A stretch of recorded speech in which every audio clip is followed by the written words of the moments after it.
రేవంత్ రెడ్డికి ముఖ్యంగా తన మీద ఇలాగ వ్యక్తిగతంగా టార్గెట్ చేస్తుంటే ఆల్రెడీ బీఆర్ఎస్ దాన్ని ఉపయోగించుకుంటుంది. బీఆర్ఎస్ బలపడుతుంది. రేవంత్ రెడ్డికి వ్యక్తిగతంగా కూడా నష్టం. రేవంత్ రెడ్డి ఇట్లాంటివి రాకుండా చూసుకోవడంలో ఫెయిల్ అయ్యాడని అధిష్టాన వర్గం కూడా అనుకుంటుంది.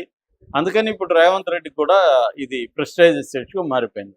సో నిన్న మనకి నేను చెప్పిన 2 డెవలప్మెంట్స్ ఏంటంటే, ఫస్ట్ క్రమశిక్షణా సంఘం నోటీస్ ఇస్తే ఆమె రిప్లై ఇచ్చింది. దాని మీద సాటిస్ఫై అవ్వలేదు. కాబట్టి వీళ్ళు ఒక డిసిషన్కి వచ్చారు. ఆమెని మంత్రి పదవి నుంచి తీసేయాలి, పార్టీ నుంచి కూడా సస్పెండ్ చేయాలి అనేది వాళ్ళు ఏకగ్రీవంగా క్రమశిక్షణా సంఘం నివేదిక తయారు చేసి రేవంత్ రెడ్డికి చూపించి అక్కడ నుంచి కేంద్ర అధిష్టాన వర్గానికి పంపించారు. ఇప్పుడు అక్కడ మల్లికార్జున ఖర్గేని ఈమె కలవడానికి ట్రై చేస్తుందని, మురళి కూడా ట్రై చేస్తున్నాడు. కేంద్రంతో డైరెక్ట్గా మాట్లాడదాం, అధిష్టానంతో మాట్లాడదామని ఒక వార్త వచ్చింది. కానీ వాళ్ళు అపాయింట్మెంట్లు ఇవ్వలేదు. పైగా ఈమెని ఖర్గే మందలించాడని కూడా వార్త వస్తుంది. అందులో నిజముందో తెలియదు మనకి. ఇప్పుడు లేటెస్ట్గా ఏంటంటే, అమిత్ షా కొండ మురళికి ఫోన్ చేశాడని, వాళ్ళిద్దరిని తమ పార్టీలోకి ఆహ్వానిస్తున్నాడు అనేది ఒకటి వస్తుంది. దీనివల్ల ఏమవుతుందంటే, బీజేపీలో పరకాల వరంగల్ ఏరియాలో ఉన్న బీజేపీ నాయకులకు ఇబ్బంది రేపు. ఎందుకంటే వీళ్ళు వస్తే ఇంక మిగతా వాళ్ళు ఉన్నాయి అక్కడ బీజేపీలో, వాళ్ళు వీక్ అయిపోతారు. వాళ్ళకి సీటు కూడా రాదు, ఇంక వీళ్ళిద్దరికి ఇవ్వాలి కదా. సో దాన్ని బీజేపీ డీల్ చేయాల్సి ఉంటుంది. కాకపోతే బీజేపీకి 2 ఇంపార్టెంట్ లీడర్స్ చేరడం వల్ల వరంగల్ ఏరియాలో కొంత పట్టు పెరుగుతుంది అనేది బీజేపీకి ఉంటుంది. బీజేపీకి పోయేదేముంది, ఎవరు వస్తే వాళ్ళని చేర్చుకుంటే మంచిదే కదా అనుకుంటారు. సో కాబట్టి ఫోన్ చేసి ఉండొచ్చు, అదేమీ పెద్ద విషయం కాదు. అంటే మేమున్నాము, మీరు ధైర్యంగా నిలబడండి, మీరు ఒకవేళ అక్కడ కుదరకపోతే ఇటురండి అని. సాక్షాత్తు ప్రధానమంత్రి సాక్షాత్తు ముఖ్యమంత్రికి ఓపెన్ ఆఫర్ ఇచ్చాడు కదా రేవంత్ రెడ్డికి, నువ్వు మా దాంట్లోకి వస్తే నీ కోరికలన్నీ మేము నెరవేరుస్తామని చెప్పాడు కదా. కాబట్టి బీజేపీ అలాగా పిలవడం తప్పులేదు. నాకు తెలిసి ఆమెను మంత్రి పదవి నుంచి అయితే తీసేసే అవకాశం ఉంది. అలాగే చెన్నారెడ్డి మీద కూడా చర్య తీసుకుంటారు. కాకపోతే ఇక్కడ ఇంకా మళ్ళీ బీసీ యాంగిల్ తెస్తున్నారు కొండ బ్యాచ్. ఎందుకంటే కొండ మురళేమో మున్నూరు కాపు, తర్వాత ఈమెమో పద్మశాలి. సో ఈ యాంగిల్ తెచ్చి బీసీలని అంటారా మీరు, అదే రాజగోపాల్ రెడ్డిని అంటున్నారా? మరి రాజగోపాల్ రెడ్డి ఇలా మాట్లాడుతున్నాడని వాళ్ళ అన్నకి నోటీసులు ఎందుకు ఇవ్వలేదు అని బీసీ నాయకులు ఆల్రెడీ తీన్మార్మల్లన్న ఓపెన్ గానే క్వశ్చన్ చేస్తున్నాడు. అంటే బీసీల మీద మాత్రమే వీళ్ళు చర్య తీసుకుంటారు, అప్పర్ కాస్ట్ మీద తీసుకోరు అన్న ఒక యాంగిల్ని వీళ్ళు తీసుకొస్తున్నారు. దీనివల్ల బీసీల్లో వ్యతిరేకత కాంగ్రెస్కి వచ్చే అవకాశం ఉంది. మరోపక్క అక్కడ లోకల్గాను వరంగల్లోనూ కాంగ్రెస్ పార్టీకి దెబ్బ తగులుతుంది చర్య తీసుకుంటే. తీసుకోకపోతే మాత్రం అందరూ కూడా ఇంకా రెచ్చిపోయి మాట్లాడే అవకాశం ఉంది. తీసుకోకపోతే వాళ్ళు కూడా రేపు మళ్ళీ మాట్లాడతారు కదా, మనల్ని ఏమీ చేయట్లేదని. అందుకే మహేష్ కుమార్ గౌడ్ నిన్న చెప్పాడు, ఆల్రెడీ 2 తప్పులు జరిగాయి, అప్పుడు మేము క్షమించామని. 2 తప్పులు వచ్చి, ఒకటి నాగార్జున మీద ఆమె నోరేసుకుని మాట్లాడడం, రెండోది ఆల్రెడీ సుస్మిత వాళ్ళ మాజీ ఓఎస్డీని అరెస్ట్ చేయబోయినప్పుడు పోలీసుల్ని ఎదుర్కొని అప్పుడు కామెంట్లు చేయడం. ఈ 2 సంఘటనలు జరిగి అప్పుడేదో ఈమె సారీ చెప్పి దాన్ని సర్దుకుంది. ఇప్పుడు ఈమె సారీ చెప్పడానికి కూడా రెడీగా లేదు, ఎవరు కొండ సురేఖ. మరి ఇప్పుడు వాళ్ళు ఏమన్నా మళ్ళీ ఇవన్నీ ఆలోచించుకొని మరొకసారి సారీ చెప్పించి సర్దు మణిగేట్టుగా చేసుకుందాం అనుకుంటారా, లేదు అమితమే తేల్చుకుందాం అనుకుంటారా అనేది తెలీదు. బట్ అమితమే తేల్చుకుంటారనే వార్తే మనకి వస్తుంది. దానికి అనుగుణంగా ఈమె కూడా బీజేపీలోకి వెళ్ళే అవకాశం ఉంది. ఇది తెలిసి అమిత్ షా ఫోన్ చేశాడని కూడా వార్తలు వస్తున్నాయి. లేటెస్ట్ 2 డెవలప్మెంట్స్ చోటు చేసుకున్నాయండి. కొండా సురేఖ ఆమె అందరికి తెలుసు, వివాదాలు వాళ్ళ ఫ్యామిలీ ముందు నుంచి కూడా కొండా మురళి, కొండా సురేఖ అనేక వివాదాలకి కేంద్ర బిందువు.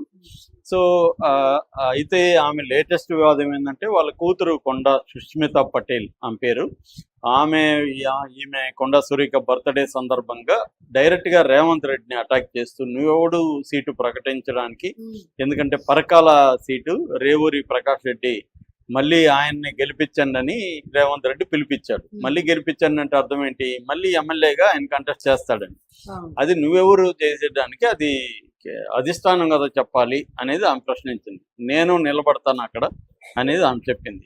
రెండోది, మీ తమ్ముడికి నువ్వు 200 కోట్లు ఒక డొల్ల కంపెనీకి కట్టబెట్టావు అనేది అనింది. సో ఈ 2 ప్రధాన ఆరోపణలు. దాంతోపాటు ఇంకా రేవంత్ రెడ్డిని నీచంగా ఆమె మాట్లాడింది.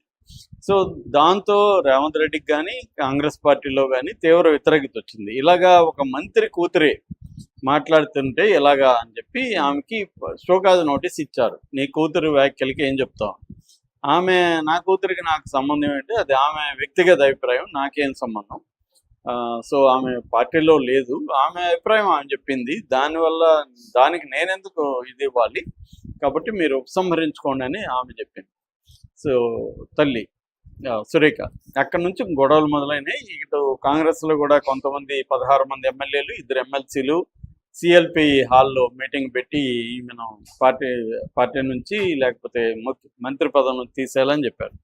దాంతో రేవంత్ రెడ్డి లండన్ నుంచి వచ్చినాక ప్రెస్ మీట్ పెట్టాడు. అది ఆయన పెట్టిన ప్రెస్ మీట్ ఏమో అమెరికా పర్యటన కేంద్రం పర్మిషన్ ఇవ్వలేదనేది పెట్టాడు. అప్పుడు అడిగినప్పుడు కూడా అది ఆల్రెడీ క్రమశిక్షణా సంఘం దగ్గర ఉంది, అధిష్టానం చూసుకుంటుంది, నేను మాట్లాడినా అన్నాడు. ఆయన అదే చేస్తారు, మామూలుగా ఎవరైనా అదే చేస్తారు. కాంగ్రెస్ పార్టీలు ఏంటంటే ఫైనల్గా అధిష్టానం ఉంటుంది, వాళ్ళు డీల్ చేస్తారు. అయితే ఇక్కడ ఏమైందంటే ఈమె డైరెక్ట్గా కూతురు దగ్గరే ఈమె మాట్లాడిచ్చిందని, రేవంత్ రెడ్డిని ధిక్కరించాలని డిసైడ్ అయిపోయారని, రేవంత్ రెడ్డి మీద అసంతృప్తి ఉందని, ఇష్యూలనే కాదు మామూలుగా రేవంత్ రెడ్డి కోటరీని పెట్టుకొని కొంతమంది మంత్రులతోనే ఆయన ఉంటూ కొంతమంది మంత్రుల కంట్రోల్లో ఉన్నాడు, అది కూడా ఆమె చెప్పింది.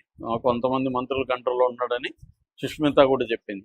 అలా ఉంటూ మిగతా వాళ్ళకి ఊరికే ఆమెకి కొండా సురేఖకి పదవి ఉంది తప్ప ఆమె ఏమీ పవర్స్ లేవు, అంతా సీఎంఓలనే చూస్తున్నారు. ఈ మధ్య అది జరుగుతుంది అన్ని చోట్ల. గతంలో జగన్ ఉన్నప్పుడు సీఎంఓ వర్సెస్ మిగతా ఉండేది, మంత్రులకు కూడా పెద్ద ఉండేది కాదు. ఇప్పుడు కూడా అదే జరుగుతుందని విమర్శలు ఉన్నాయి. అక్కడ కూడా అన్ని చోట్ల ఇదే జరుగుతుంది, సీఎంఓనే చూస్తారు. మంత్రులు కూడా ఇప్పుడు డమ్మి అయిపోయారు, చాలా మంది మంత్రుల పేర్లు కూడా తెలియదు ఎవరికి, అలాగే అయిపోయింది అనమాట. అదే జరుగుతుంది ఇక్కడ. కాంగ్రెస్లో ఏంటంటే ప్రతి ఒక్కరూ సామంతరాజుల్లాగా ఉంటారు ఎక్కడికక్కడ. సో అది ఇక్కడ మిస్ అయ్యి సెంట్రలైజ్డ్ అయింది ఇప్పుడు రేవంత్ రెడ్డి వచ్చినాక. అది వీళ్ళకి కోపం ఉంది ప్రధానంగా. ఉంటే ఇట్లాంటి మంత్రి పదవి ఉంటే ఏంటి, ఓడిపోతే ఏంటి, మనం ఫైట్ చేద్దామని డిసైడ్ అయినట్టుగా మనకు అర్థమవుతుంది. ఒకవేళ ఇక్కడ కాంగ్రెస్లో తీసేస్తే బీజేపీలోకి జనసేనలోకి వెళ్ళొచ్చు అనేది ఆమెకి ఇంక ఈ 2 మిగిలాయి. మిగతా అన్ని ఆమె ఒక రౌండ్ వేసింది, అన్ని పార్టీలు తిరిగేసింది. ఫస్ట్ తెలుగుదేశం, కాంగ్రెస్, వైఎస్ఆర్సిపి, తర్వాత బీఆర్ఎస్, మళ్ళీ కాంగ్రెస్, ఇప్పుడు మళ్ళీ బీజేపీలోకి జనసేనలోకి వెళ్తుంది. 2 ఉన్నాయి. BJP alternative BJP. సో వాళ్ళకి ఇప్పుడేవో డిమాండ్లు పెడుతుంది, బీజేపీకే ఎక్కువ ఇంపార్టెన్స్ ఇస్తుంది. జనసేనకి ఇక్కడ ఏముంది, ఏమి లేదు. కాబట్టి ఆమె బీజేపీలో అయితే కేంద్రం అధికారంలో ఉంది, పార్టీ ఇక్కడ కూడా స్ట్రాంగ్గా ఉంది, ఆమెకి ఏమన్నా పదవులు వచ్చే అవకాశం ఉంది. అందుకని ఆమె కేంద్రంలో పనులు కూడా ఏమైనా ఉంటే చేసుకోగలదు. ఇక్కడ కూడా బీజేపీ వాళ్ళకి పనులు అవుతాయి అధికారుల్లో, అందుకని ఆమె బీజేపీలోకి వెళ్ళే అవకాశం కనబడుతుంది. ఇవన్నీ ఆమె కూడా ముందే ప్లాన్ చేసుకుని కూతురు దగ్గర మాట్లాడిచ్చి ఉండొచ్చు. అది రేవంత్ రెడ్డికి కూడా తెలుసు. ఇప్పుడు ఏంటంటే ఇద్దరికీ తెలుసు అండి అన్ని. ఇప్పుడు ఏమైంది, డ్యామేజ్ అయితే కంపల్సరీ డ్యామేజ్ జరుగుతుంది. ఏది ఎక్కువ డ్యామేజ్, ఈమె పార్టీలో ఉండి ఇలా ఓపెన్గా ధిక్కరిస్తే ఈమె చర్య తీసుకోకపోతే ఇప్పుడు చాలా మంది ఆమెను ఏం చేయలేదు కాబట్టి మేము కూడా వస్తామంటారు, మేము కూడా మాట్లాడతామని రేపు మాట్లాడతారు. ఆల్రెడీ మునుగోడు ఎమ్మెల్యే కోమటిరెడ్డి రాజగోపాల్ రెడ్డి ఓపెన్గానే విమర్శిస్తున్నాడు, చిన్నారెడ్డి ప్రణాళిక సంఘం ఉపాధ్యక్షుడు ఆయన విమర్శిస్తున్నాడు. సో ఇలాగా చాలా మంది విమర్శలు బయలుదేరాయి. ఇప్పుడు వీళ్ళ మీద చర్య తీసుకోకపోతే మిగతా వాళ్ళు కూడా చేస్తూ ఉంటారు. కాంగ్రెస్ పార్టీ గందరగోళంలో మారిపోతుంది అనేది కాంగ్రెస్ పార్టీకి ఉన్న భయం. రేవంత్ రెడ్డికి ముఖ్యంగా తన మీద ఇలాగ వ్యక్తిగతంగా టార్గెట్ చేస్తుంటే ఆల్రెడీ బీఆర్ఎస్ దాన్ని ఉపయోగించుకుంటుంది, బీఆర్ఎస్ బలపడుతుంది. రేవంత్ రెడ్డికి వ్యక్తిగతంగా కూడా నష్టం. రేవంత్ రెడ్డి ఇట్లాంటివి రాకుండా చూసుకోవడంలో ఫెయిల్ అయ్యాడనే అధిష్టాన వర్గం కూడా అనుకుంటుంది. అందుకని ఇప్పుడు రేవంత్ రెడ్డికి కూడా ఇది ప్రెస్టేజ్ ఇష్యూగా మారిపోయింది. సో నిన్న నేను చెప్పిన 2 డెవలప్మెంట్స్ ఏంటంటే, ఫస్ట్ క్రమశిక్షణా సంఘం నోటీస్ ఇస్తే ఆమె రిప్లై ఇచ్చింది, దాని మీద సాటిస్ఫై అవ్వలేదు. కాబట్టి వీళ్ళు ఒక డిసిషన్